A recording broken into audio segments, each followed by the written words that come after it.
jirtu fayyaa keessanii nagaadha'i nagaa kooti galata waaqayyoo baga nagaa fayyaa taatan isiniin jecha. Egaa har'a gaafuma tokko isin nagaa fattan isiniif qabadhee dhufee jira. Dursa garuu isin akkamii barri haaraan akkamii isinitti tolaa jira isiniin jechuu jaaladha.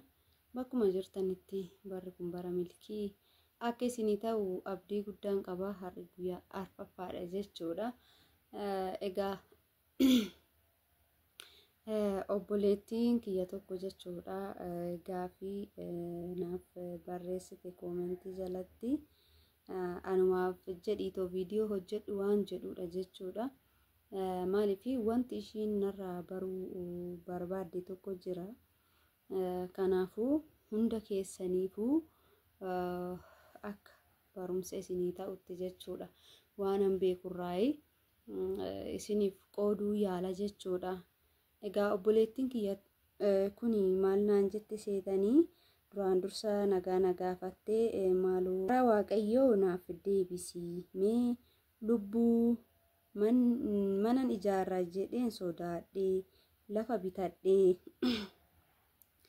garuu waggaa tokko na hafe birriin waggaa tokko mana naaf ijaarayi mee naa deebisii adaraa kee anumaaf jedhii viidiyoo hojjedhu adaraa nan sodaadhee dhugaa jammaruuf jedheen sodaadhee jechaa jirti. Egaa obboleettiin kiyya gaafii akkasii kana kan na gaafatte tariitii haala jireenya biyyaatiin yoo wal qabsiisnee ilaallu jireenyi biyyaa baay'ee qaala'ee maallaqni waggaa tokko waa hojjechuu hin dandeessu yaada jedhurraa ka'eeti namoonni hedduunis akkasitti yaadu jechuudha. Maal seete obboleettii kiyya har'aati isheen mana ijaarrachuu barbaaddu akka humna keetti waan hundaa godhachuu hin dandeessa jechuudha. Fakkeenyaaf mana hagamii ijaaruu barbaadda lafa kaarimeetirii 200 irratti mana hagamii ijaarrattee galuu barbaadda. Tokkoffaa inni murteessaadha. Lammaffaa immoo maaliidhaan ijaaruu barbaadda? Fakkeenyaaf muka moo bulukkeettidha moo maaliidhaan ijaaruu barbaadda? Mukaan gaafa ijaarte waa hedduu si gaafata. Muka hin bittaa, qorqoorroo hin bittaa, mismaarii hin bittaa, waa hedduu si gaafata. Akkasumas immoo gaafa mana kana ijaartee kaate jala hiisisuu jira, jala hiniitaa, dhagaa buustaa, akkasumas keessa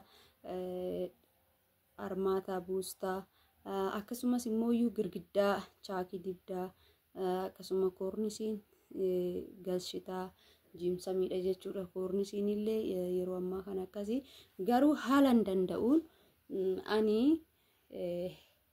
qabeenya waggaa tokkootiin qabaa. Fakkeenyaaf mindaa kiyya waggaa tokkoo kanaan maal hojjechuu hin danda'a karooratti baastee haala biyyaatiin waan si madaalu hojjetachuu qabdaa jechuudha. Tariitii jalqabdeeti yookaan hanqatus ta'ee deebitee yookaan immoo achumatti teessee waggaa tokkotti dabalattee xumurachuu ni dandeessa jechuudha. Inni guddaan hojii jalqabuudha jechuudha. Jalqabdee xumuras immoo akkuma jalqabdeetti xumurta. Tokkoffaa gaafa jalqabdu sanii ani amma mindaan waggaa tokkoo kiyyaa hagana ta'a ji'aan hagana fudhadha. Hanji haganaa yoon erge waan akkanaa naa gootii naa jalqabdii fakkeenyaaf kan ji'a 3 yaa ji'a 4 yoon erge amma muka naa bittii jettee akkasitti yaaddaa. Akkasitti karoora mataa keetii gaafa itti baafatte mana kee ijaarrachuu ni dandeessa jechuudha. Waggaa tokkoo miti ji'a 6 keessatti mana ijaartee xumurachuu ni dandeessa jechuudha. Garuu immoo mana kana jalqabee akkaman godhaa kan jettu akkasiin sinan qannetti ilaal. Fakkeenyaaf manni kee luukii hagamii ijaaruu barbaadda? Luukii 30 ijaarrachuu barbaadda yoo ta'e luukii 30 hagam agasii fixu muka wajjin mismaarii wajjin akkasumas dhagaa buustu wajjin ashawaa buustu simintoo buustu wajjin akkasumas immoo mana kee bareessuu keessa jechuudha. Ulaagaa kanneen wal qabatee hangam na fixa jettee yaadda jechuudha akka kiyyatti jechuudha. Garuu immoo gaafa guddiseen seeraan bareechee ijaarradha hoo jettee maallaqni waggaa tokko tariitii si hanqachuu danda'a jechuudha. Wantoonni ittiin hojjetanii fi harki namoonni ittiin hojjetanii baay'ee ol ka'aadha jechuudha. Siigalee ol ka'aa waan ta'eef ani biyya keetis hin beeku biyyaati itti ijaaruu hedduusi. Garuu immoo fakkeenyaaf magaalaa Adaamaatti gaafa ijaarte bulukkeettiidhaan ijaarta. Bulukkeetti san immoo akkasuma dhagaan jira, waa hedduu jira, feerroo jira, waa baay'eetu jira. Ati haala naannoo keetiitii fi haala biyya keetii wal madaalchisteetoo hojjetachuu ni dandeessa jechuudha. Tariitii ati akkasitti herreega keessa galchitoo nagaa yoo jette itti seenta. Nanga'u yoo jette immoo jalqabee eegaleen xumura irratti immoo yoo na hanqate nan dabaladha. Hoggaa gana dabaladhee fakkeenyaaf hoggaa tokko irratti hoggaa tokko dabaladhee mana koo haala gaariidhaan xumuradhee nan gala yoo jette itti dabalattee xumurachuu ni dandeessa jechuudha. Yoo akkasitti yaadde karoora kee galmaan gaachuu dandeessa. Waan inni guddaan karoora keessa keetii nama gaafachuu osoo hin ta'in ati waan ittiin hojjettu situ beeka. Mindaan kee meeqa akka ta'e situ beeka. Gaafa immoo maallaqa sanachi fudhattes meeqan maaltu akka irra siif ooluu danda'u namoota naannoo keetii gaafattee maallaqni ji'a tokko maal bituu danda'a. Fakkeenyaaf ani mana ijaaruun barbaada.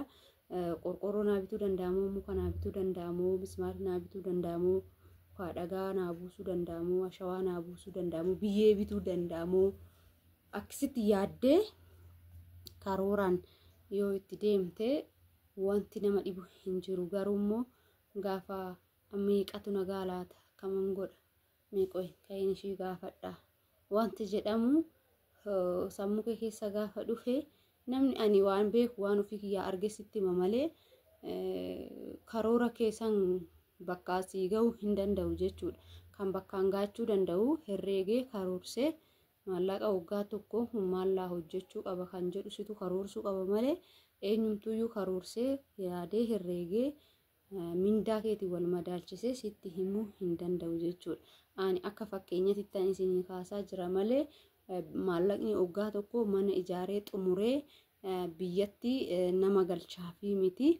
Egaa akkuma tanaan dura obsitee teessee lafa bitattetti ammas immoo waggaa tokko teessee manni kee yoo sii xumuramuu baate waggaa lammaffaa irratti dabalattee xumurachuu ni dandeessa jechuudha.